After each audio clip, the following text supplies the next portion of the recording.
wouldn't think normally we would look ahead to Getafe against Barcelona, but Barcelona have been so unbelievably terrible on the road, and it's definitely worth asking the question is that if their horrible experience away from the Camp Nou is going to continue.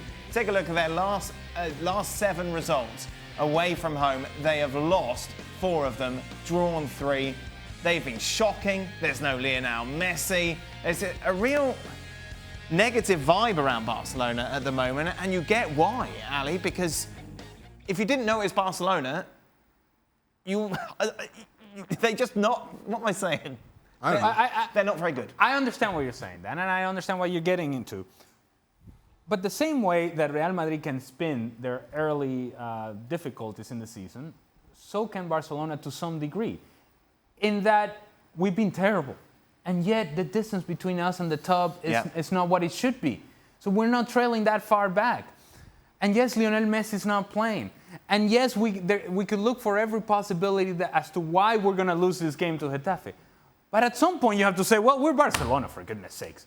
We are the players that we have available, even if Lionel Messi is not there. Antoine Griezmann was brought in for a reason. Luiz Suarez is here for a reason. Frenkie de Jong is here for a reason. Sergio Busquets, and so on and so forth.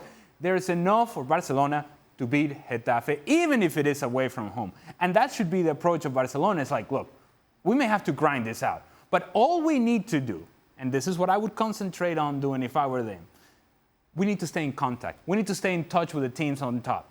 And then once we get everybody healthy and Jordi Alba comes back and Semedo goes back to playing the right back position and we have everybody that we need and we can actually play this trident that is supposed to be Griezmann and Messi and Suarez, and once we make it all work, then we'll be the Barcelona that we need to be. Until then, just stay in contact. Just stay in touch with the leaders. And the way to do that is maybe just going to Getafe. You get a 1-0 win. Get out of there. It doesn't have to be pretty. It just has to be effective. It has to be pragmatic. Something that they haven't been under Valverde.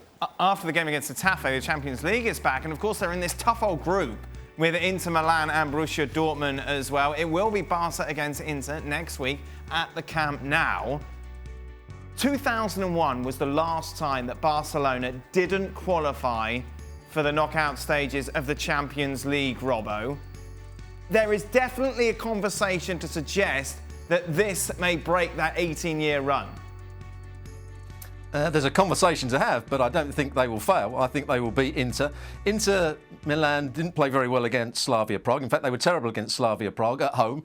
Antonio Conte's had a great record in Serie A and they've won their first 5 games, but they haven't played particularly well. There's still a lot of bedding in for some of those players to do. I'm still not seeing the real Antonio Conte side being played at Inter. They're struggling slightly to get the ball into the front players. There's lots of things that aren't quite right, despite winning those 5 games. And I think against Barcelona, they'll have problems and Barcelona will win the game. So I can't see any problems with Barcelona getting through. Inter are going to be the side that won't qualify for the next round. Just say, Shaq, for argument's sake, there's no Messi for the rest of the group stages. As much as Robbo isn't convinced by Inter... For the rest of the group stages? That's it.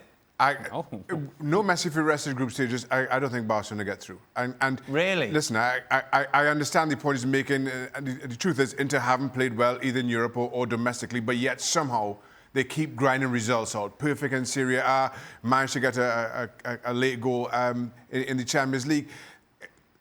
Conte has this team hard to beat. Somehow they're ugly, but they're getting the job done. And Barcelona continue to ask questions of themselves that I'm not sure they're able to answer. As good as Griezmann was in the opening weekend of the season, I don't think we've seen him anywhere near as good since. They're still looking for Lionel Messi to appear and save them.